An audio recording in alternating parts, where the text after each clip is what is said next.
أعوذ بالله من الشيطان الرجيم بسم الله الرحمن الرحيم رب اشرح لي صدري ويسر لي أمري واحلل عقدة من لساني يفقهوا قولي۔ آج ہم بات کریں گے رسم الخط کی تجوید کے اعتبار سے یا تجوید کے اعتبار سے جو رسم الخط ہے۔ ہم نے قانون پڑھے، رول پڑھے، نون ساکن، میم ساکن، اخفاء، ادغام، سب کے قانون پڑھے گنا کے، لیکن وہ حروف کے اعتبار سے پڑھے ہم نے۔ آج ہم تجوید جو اخفاء ہے، جو اظہار ہے، جو ادغام ہے، ہم پڑھیں گے، ہم جانیں گے رسم الخط کے مطابق کہ لکھا ہوا کیسے ہے، اس کی جو حرکت ہے وہ کیسے لکھی ہوئی ہے۔ اس حرکت کو دیکھتے ہی پتہ چل جائے گا کہ یہاں پہ اظہار کرنا ہے، یہاں پہ ادغام کرنا ہے، یہاں پہ وہ اخفاء کی حالت ہے۔ ہم کوئی بھی ایک کلمہ کا حرف لے لیں گے، ہم ایک با لے لیتے ہیں، با، با اور با۔ ایک ہم حالت اگر اس کے اوپر تنوین کی حالت لیں گے، آپ عربی رسم الخط میں عموماً دیکھتے ہیں، ماشاءاللہ قرآن میں رہتے ہیں، کویت میں رہتے ہیں، تو یہاں پہ عموماً مساجد میں جو ہمیں مصحف ملتا ہے وہ عربی رسم الخط ہی ہے۔ تو اس عربی رسم الخط کو ہم جب دیکھیں گے تو وہاں پہ انہوں نے حرکات سے ظاہر کر دیا ہے کہ یہاں پہ اظہار ہو رہا ہے، یہاں پہ اخفاء ہو رہا ہے یا ادغام ہو رہا ہے۔ سب سے پہلے ہم اس کی جو زبر کی جو تنوین ہے وہ دیکھیں گے۔ اگر تو زبر ایسے لکھی ہے، تنوین بالکل اوپر نیچے، وہ جو حرکت ہے، وہ جو ڈنڈی ہے اوپر نیچے لکھی ہے، تو اس کا مطلب ہے کہ یہاں پہ اظہار ہو رہا ہے۔ بڑی یقینی بات اور بڑی ظاہری بات، جب ہم اس زبر کو دیکھیں گے کہ اوپر نیچے لکھی ہوئی ہے، تو اس کے بعد ہم نے یہ جاننے کی ضرورت نہیں پڑے گی کہ اس کے بعد کون سا حرف آ رہا ہے۔ ہم نے نون تنوین اور نون ساکن کے قاعدے میں ہم نے پڑھا کہ جب تنوین کے بعد یا نون ساکن کے بعد اظہار حروف ہلکی آ جائیں، حمزہ، عین، ہا، غین، ہا، تو وہاں پہ اظہار کریں گے۔ آپ دیکھیں گے کہ جو تنوین دو زبر والی ہے، اس کے بعد وہ سارے حروف ہلکی آئیں گے۔ اگر وہ حروف ہلکی یاد نہیں ہمیں، تو ہمیں اس تنوین کی حالت سے معلوم ہو جانا چاہیے کہ یہاں پہ اظہار ہو رہا ہے۔ ٹھیک ہے؟ دوسرا، اب اس کی تنوین کی جو شکل ہے وہ بدل جائے گی، وہ ایسے لکھی ہوئی ہوگی۔ پہلے ہم نے ایک جیسی دیکھی اور ایک کے اوپر ایک۔ اب یہاں پہ جو حالت ہے وہ زبر کی جو ڈنڈی ہے، وہ اوپر والی جو ڈنڈی ہے وہ تھوڑی سی کھسکی ہوئی ہے۔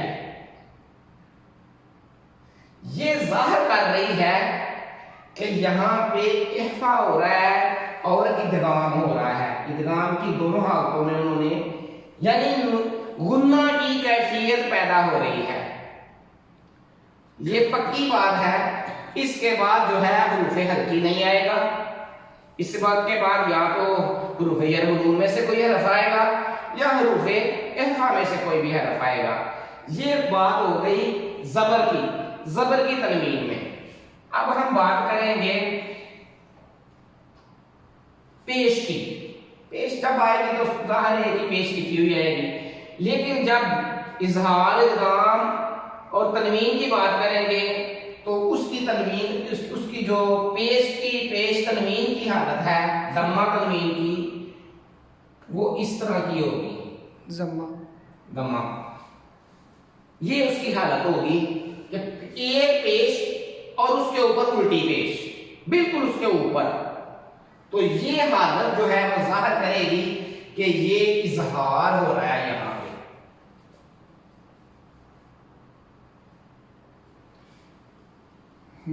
یہ حالت جو پیش کی تنوین پیش ہے، یہ بتا رہی ہے کہ اس کے بعد ہمیشہ حروف ہلکی آئے گا، اور اس کی یہ شکل آپ کو رسم الخط میں، مصحف عربی مصحف میں آپ کو یہ حالت ملے گی۔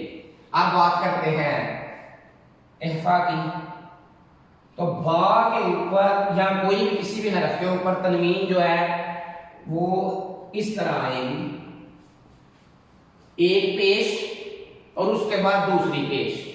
اب یہ جو ایک پیش اور دو پیش یہ بھی تنوین ہے، یہ بھی تنوین کی ہی حالت ہے، لیکن تجویدی اعتبار پہ یہ بتا رہی ہے کہ یہاں پہ جو تنوین ہے وہ یہاں تو احفا میں چلی گئی ہے یا وہ ادغام میں چلی گئی ہے۔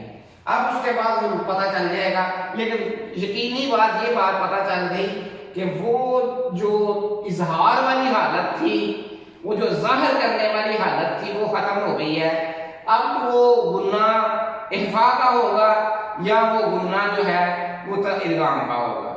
یہ ہم نے بات کر لی زبر کی تنوین کے ساتھ تنوین بالفتحہ، یہ بات کر لی پیش کی تنوین، عربی میں اس کو کہیں گے تنوین بالضمہ۔ اب ہم بات کریں گے کسرہ کی یا زیر کی، تو اس کے اگر بالکل اظہار والی زبر والی حالت میں اگر تو زیر بالکل اوپر نیچے آ گئی تو یہ اظہار کی حالت ہوگی، یہاں پہ اس کے بعد حروف ہلکی ہوگا اور یہاں پہ اظہار کیا جائے گا۔ اگر اور احفا اور ادغام کی حالت جو ہوگی وہ با کے نیچے زیر اور کھسکی ہوئی زیر، دوسری زیر جو ہوگی وہ کھسکی ہوئی زیر ہوگی۔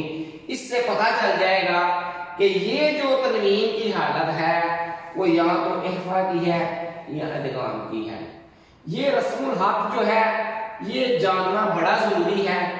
میرا آج آپ کو بتانے کا ایک مقصد یہ ہے کہ تجوید کو ملٹی اینگل سے دیکھا جائے، مختلف زاویوں سے اس کو دیکھا جائے کہ اس کو کیسے سمجھا جائے۔ کئی بندے اس کو دیکھ کے ان کو آسان لگے گی کہ ہاں یہ پتہ چل گیا، ان کو حروف ہلکی یاد کرنا، حروف جر یاد کرنا اور دوسرے یاد کرنا وہ شاید بھول جائیں۔ جس طرح ہم نے دیکھا کہ پاکستان میں کئی ادارے، کئی مساجد جو ہیں وہ قرآن پاک کلرڈ قرآن پاک لکھا ہوتا ہے، وہاں پتہ چلتا ہے کہ یہاں پہ اظہار ہونا ہے، لال حرف ہے تو پتہ چلے گا یہاں پہ گناہ کرنا ہے، گرین ہے تو مختلف کلر کے ساتھ۔ یعنی میرا مطلب کہنے کا ہے کہ بچے کو اس کو سمجھایا جاتا ہے ادغام، احفا اور اظہار کا کلر کے ساتھ۔ ایک طریقہ ہے آپ حروف یاد کر لیں، بھائی حروف جو ہے اظہار کے والے کون سے حروف ہیں، اظہار کب کیا جائے گا۔ ایک طریقہ یہ ہے کہ ہم اس تنوین کی حالت کو جان لیں کہ وہ تنوین کی شکل کیا ہے جو اظہار پیدا کر رہی ہے، وہ تنوین کی شکل کیا ہے جو احفا پیدا کر رہی ہے یا ادغام پیدا کر رہی ہے۔ صدق اللہ۔